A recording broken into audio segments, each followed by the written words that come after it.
জাতীয় কমিটি তথা জাতীয় সম্পদ রক্ষার আন্দোলনের অন্যতম সিপাহ সালার অধ্যাপক আমির মোহাম্মদ আজকে আমাদের আমন্ত্রিত অতিথি ছিলেন। তিনি খুবই অসুস্থ এবং তিনি কথা বলতে পারছেন না। একটি লিখিত বক্তব্য তিনি পাঠিয়েছেন। আমি পুরোটা পাঠ করব না, 2 পৃষ্ঠার একটা বক্তব্য যতটুকু সম্ভব পাঠ করে আপনাদের সিপিবির এই জাতীয় সমাবেশের কেন্দ্রীয় নেতৃবৃন্দ এবং দেশের বিভিন্ন প্রান্ত থেকে আগত বন্ধুদের সবাইকে আন্তরিক অভিনন্দন জানাই। ভাষা আন্দোলন থেকে মুক্তিযুদ্ধ, তারপর 5 দশক শৈল শাসন, দুর্নীতি, গুম, খুন, নির্যাতন, উন্নয়নের নামে যে গ্যাস রপ্তানি, ফুলবাড়ি, রামপাল সহ বিভিন্ন প্রাণ বিনাশী প্রকল্প গ্রহণের বিরুদ্ধে একের পর এক আন্দোলনের মধ্য দিয়ে প্রতিরোধের সাথে চেতনা এবং বৈষম্যহীন বাংলাদেশের প্রত্যাশা ক্রমে ঘনীভূত হয়েছে। আপনারা এইসব আন্দোলনের গুরুত্বপূর্ণ শহীদ ছিলেন। এইসবের ধারাবাহিকতায় গত বছরের জুলাই আগস্টে শিক্ষার্থী অভ্যুত্থান বাংলাদেশের 1.5 দশক ক্ষমতায় থাকা একটি গভীর দুর্নীতিগ্রস্ত নিপীড়ক শাসক গোষ্ঠীকে উৎখাত করেছে এই গণঅভ্যুত্থান।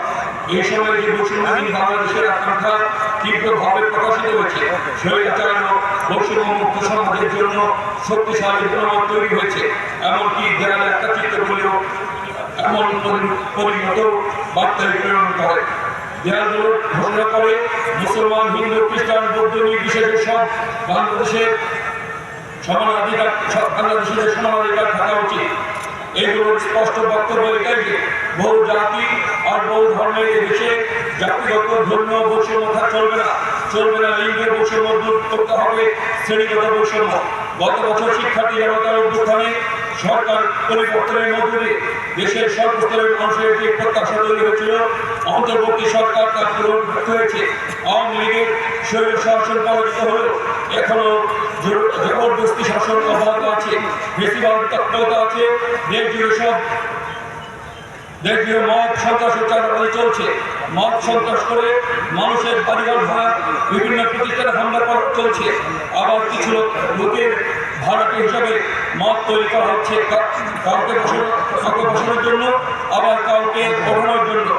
সরকারের মধ্যে কেউ এই মদ সন্ত্রাসকে যৌক্তিকতা দেওয়ার চেষ্টা করছে। সাম্প্রদায়িকতা, জাতি বিদ্বেষ, নারী বিদ্বেষ তৎপরতা বাড়ছে। জাতীয় স্বার্থবিরোধী বিভিন্ন চুক্তি ও প্রকল্প বহাল আছে। এরকম আরো চুক্তি করা হচ্ছে। মুক্তিযুদ্ধ সহ মানুষের লড়াইয়ের ঐতিহ্যকে খাটো করার অপচেষ্টা চলছে।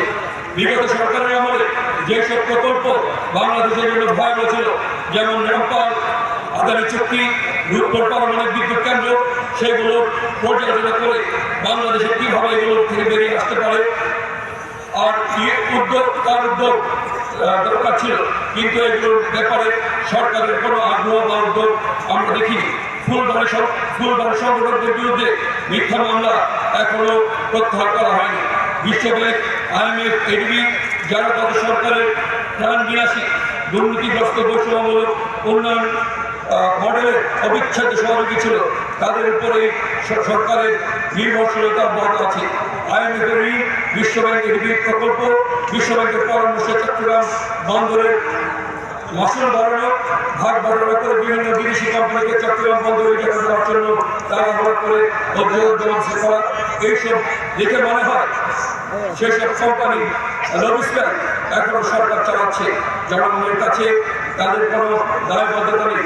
তাদের দায়বদ্ধতা সমাজবাদ দেশের বিদেশের লোকেদের কাছে। বন্ধুরা, আমরা জানি অন্তর্বর্তী সরকারের প্রধান কাজ যথাযথ গ্রহণযোগ্য নির্বাচনের আয়োজন করা এবং তার জন্য প্রয়োজনীয় সংস্কার করা। মানুষ যেন নিরাপদ এবং সুস্থভাবে নির্বাচনে অংশগ্রহণ করতে পারে, ভোট দিতে পারে, সংঘাত বা সহিংসতা যেন না হয়, এগুলো নিশ্চিত করাই এই সরকারের প্রধান দায়িত্ব। নিশ্চিত করতে হবে সরকার যেন পক্ষপাতহীন থাকে, প্রশাসন এবং অন্যান্য প্রাতিষ্ঠানিক কাঠামোগুলোকে দক্ষতার সঙ্গে বিন্যাস করা যায়।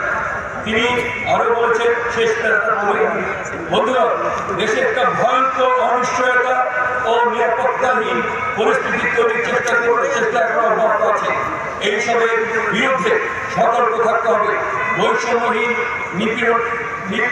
নিপীড়নমুক্ত, গণতান্ত্রিক সর্বজনীন বাংলাদেশ প্রতিষ্ঠার জন্য যে ধরনের রাজনৈতিক মতাদর্শিক ও সাংস্কৃতিক শক্তি সমাবেশ দরকার, তার জন্য বহুমুখী কাজই এখন আমাদের দায়িত্ব।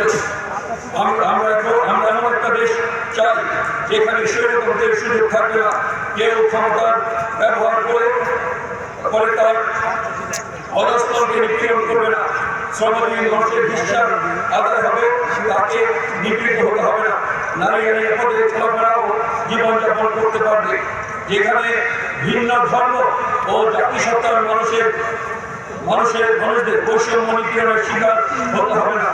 যতদিন বৈষম্য নিপীড়ন, বঞ্চনা ও আধিপত্যের অবসান না হবে, ততদিন মানুষের লড়াই থামবে না, থামানো যাবে না। এই লড়াইয়ে আপনারা আছেন, সামনের দিনেও আরো সক্রিয় থাকবেন। সমাজে নতুন চিন্তা ও শক্তির বিকাশ আমাদের সম্মিলিত উদ্যোগ থাকবে, এই প্রত্যাশা করি। আপনাদের আবার অভিনন্দন। জাতীয় সমাবেশ সফল। ধন্যবাদ।